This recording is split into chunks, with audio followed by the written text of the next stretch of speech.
Hello and good morning. Welcome back to the 5 Cent Cigar Newscast. I'm Leila Cox. Thanks so much for joining us.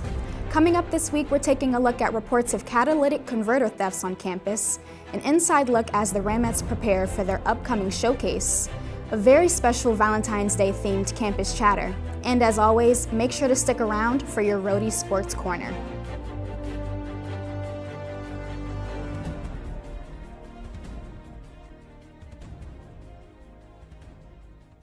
URI police are currently investigating multiple thefts of catalytic converters from vehicles on campus and are urging community members to be aware of any suspicious activity.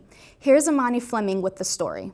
Students and URI community members have been reminded yet again to remain extra mindful and vigilant of any suspicious behavior happening around the Flag Road parking lot. This is due to 6 students reporting the thefts of their catalytic converters from their vehicles. I sat down with Deputy Chief of Police Paul Rhody to find out more about the ongoing investigation and what students can do to help.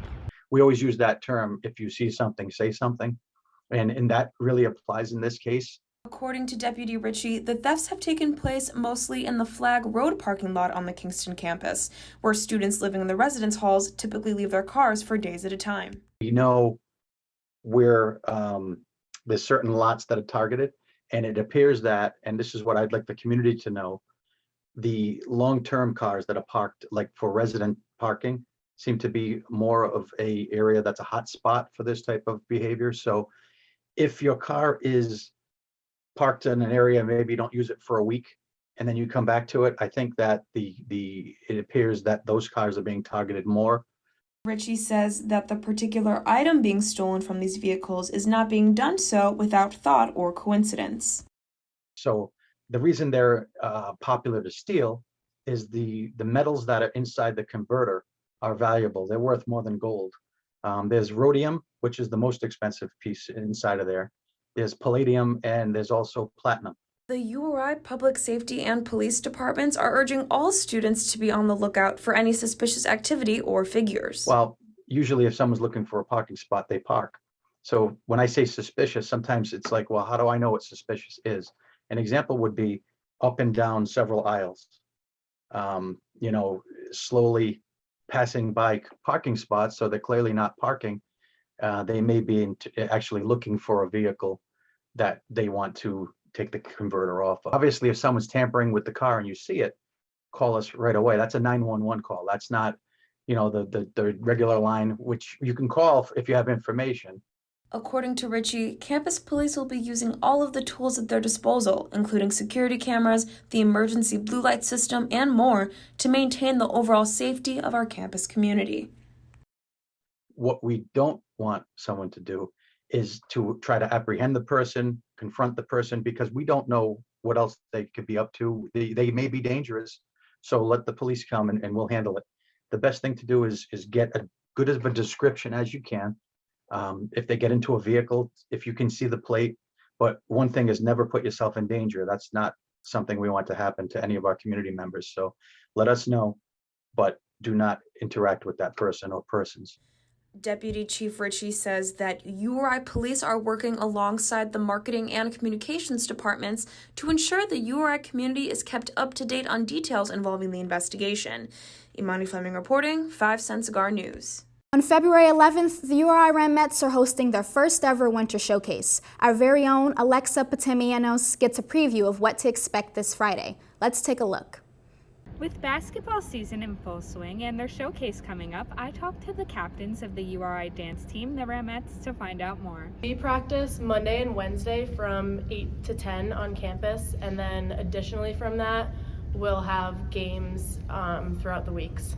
Assistant Captain Megan LaFerrier gives more insight into the showcase. So we started the idea back in the fall, and it's basically a bunch of our halftime dances, timeout dances, and a ton of student choreography that we ourselves choreographed outside of our 2 practices every week. We would just hold rehearsals in our coach's dance studio, which is super convenient, and we pretty much just rehearse. We could pick which dances we wanted to be in, which ones we feel more comfortable in, and yeah, so our showcase is with student choreography and a lot of the dances that we learned at UDA camp.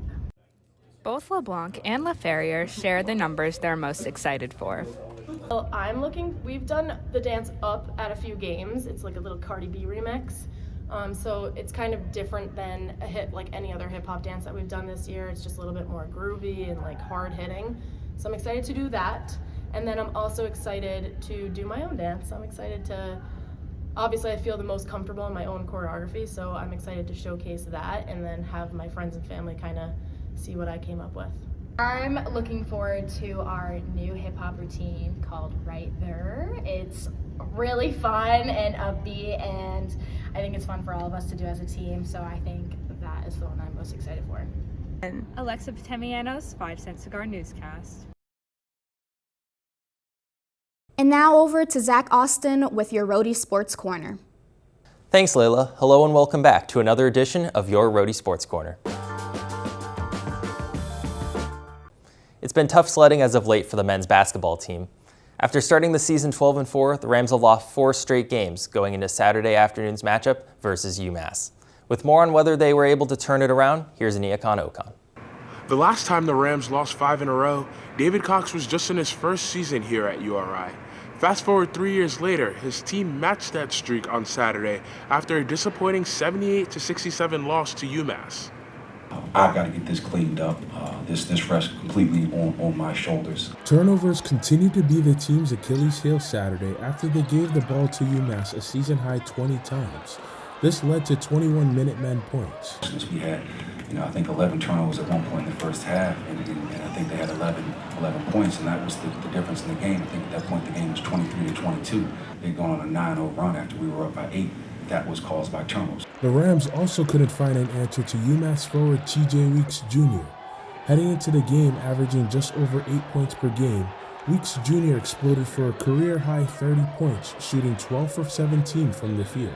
Now I got to give UMass some credit. They played T.J. Weeks at the 4 today. That was a heck of a matchup for our 4 men. Just finding him on the perimeter, and he got a lot of open looks. Despite the team's struggles, Cox is trying to remain positive. I'm sure, people are kind of on us right now, media and fan base, about, these last 5 games, as they should be, as they should be. But I hope you guys also recognize the fact that we're out here working. We're grinding, we're trying to figure it out, and we will continue to do that. Reporting at the Ryan Center, I'm Aniakon Okon, 5 Cent Cigar Sports. Men's ice hockey also returned home this weekend after winning each of their last 3 games. Looking to end their home slate on a good note, the team welcomed number 7 Stony Brook to town. Jumping into the first period, sophomore Dennis Engelson picks up an early penalty, giving Stony Brook a 2-minute power play.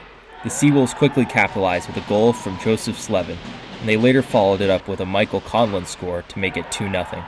Stony Brook collected 4 goals in the first on their way to an early 4-0 lead, and frustrations quickly began to set in after this Alex Cudd fight that sent the freshman forward to the penalty box.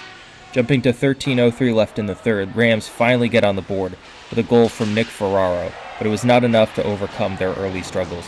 Final score 7-1 Stony Brook. Rhody drops their first game of the weekend series. The Rams responded with a 1-0 win on Saturday to split the weekend series and move to 16-11-1 on the year. Women's hockey closed out this weekend's action at Boss Ice Arena. Coming off a 3-2 win over Penn State on January 29th, there's no shortage of excitement in this one as Rhody took on Minnesota. Aniekan Okon has more on how the team did. If you're a fan of high-scoring hockey, you're going to love this one. We pick it up in the third period, 8-6 Gophers with less than 3 to play. Off a faceoff, Carissa Rago flicks a shot through the 5-hole to get the Rams within 1. 2 minutes later, Emma Hill fires one towards the net, but Abby Sampson cleans it up to tie the game at 8. Both teams went scoreless in the extra period, so it went to a shootout. First opportunity for the Gophers here. Emily Rubin shifts Amelia Lambert one way and gets an easy finish. After missing their first 2 shots, the Rams had one final opportunity to extend the shootout, but Malia Gillette would be denied.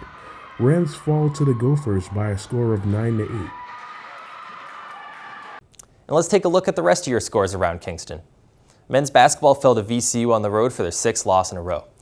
Women's basketball defeated LaSalle on the road for their program best 11th straight victory. Women's tennis dropped their opening match of the season at Quinnipiac.